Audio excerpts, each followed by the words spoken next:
Ano yung pinakatanga na advice na sinundan ko? Ito yun. Mag-aral ka, magtrabaho at mag-ipon.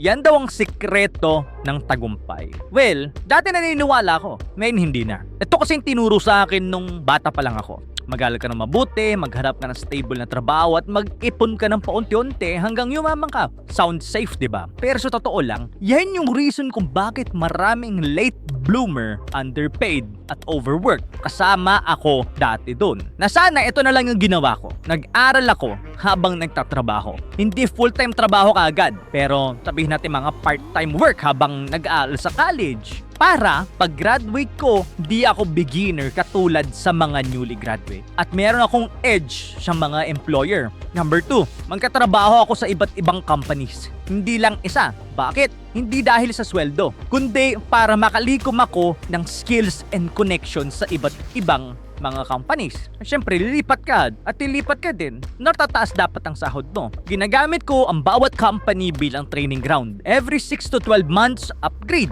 learn, meet people, move. Pangatlo, magtatayo ako ng business on the side.